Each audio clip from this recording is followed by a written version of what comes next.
you're probably a fan of the whole series and stuff. Now, did you leave with any memorabilia when you were working on this? I mean, it's so tempting to walk around here and you're like, dude, that's a lightsaber and that's a Yoda. Like, yeah, I mean, what's exciting is I don't that... say you stole anything. No, I know, of course not. Believe me, they would know. But no, I mean, you know, we're still making the whole series here at Big Rock. So my office is now packed with Clone Wars paraphernalia. I'm actually planning on, I mean, licensing is great. They send me a bunch of stuff, so I'm going to give it away to the crew for all their hard work next week, actually. But I've got a couple things on my desks, yeah.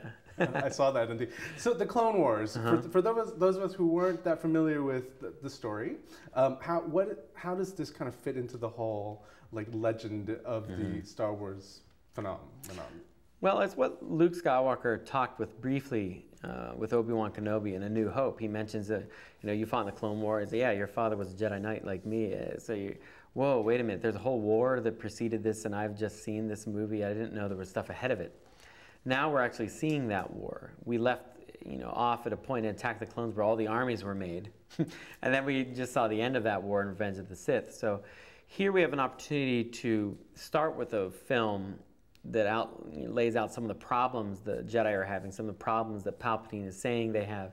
We get to see how he's manipulating things again, and we introduce new characters and actually show how the clones fight a battle, and actually show how the droids are, you know, outnumbering them, or how Dooku's manipulating it. So we're going to get into more details too as the series goes along. Now you introduced this character of Ahsoka, and what was the kind of initial conversation, because you've got a teenage girl, I'm assuming, and now she's part of this legend, and she's really cool, and you know, and what was the kind of like background behind having a girl be a heroine to the Star Wars kind of story? Well, initially, Henry Gilroy, who wrote first season of Star Wars in the movie, we didn't think we were going to use Anakin or Obi-Wan. We thought George had told their story in the features, and we were kind of done with it. So we had invented a different Jedi Master Padawan team, and Ahsoka was the Padawan. She had a different name back then. But when George was looking at the first concepts and kind of laying out, well, this is what I would like to see and do, he loves Anakin, he loves Obi-Wan, so he wanted to tell more stories with them. So he's like, well, I always wanted Anakin to have a student. So Ahsoka could be the student, and he named, you know, gave her a new name, Ahsoka, and it was a girl, and we were like, wow, Anakin has a Padawan. I didn't know that, and you know, that's why I didn't know Darth Vader was Luke's father either. So, you know, surprise on me twice. But it's been really exciting to have her, and I think looking at the dynamic, we had Obi-Wan, we had Anakin. You know, it made me think of Han and Luke. Well, when you have Han and Luke, you need Leia. You know, we had Anakin, Obi-Wan, and Padme, but Padme is often at the Senate. She doesn't get to see Anakin a lot during the war. So introducing Ahsoka was like kind of bringing in that Princess Leia, Carrie Fisher element, because she's a bit more, I would say, sassy and a bit more, you know, she'll cut you down with a lightsaber, kind of like Leia would blast you down with her gun. So it fits in nicely. It's always been really fair play for bringing female characters into something which could be so male dominated and stuff. Sure. So having a villainess who is awesome, you know, like what was it like to kind of create her? And I mean, there's a really great fighting sequence with her and Obi-Wan. So like, what was that like to kind of, you know, direct even? Well, Ventress is great. She's a design that got abandoned for Attack of the Clones. Before Count Dooku's character, there was going to be a Sith witch that I think Dermot Powers was designing, and a lot of those designs got taken into the comic book realm of things where Ventress really got formed. We wanted to take her out of that expanded universe and bring her directly into the Star Wars saga with George.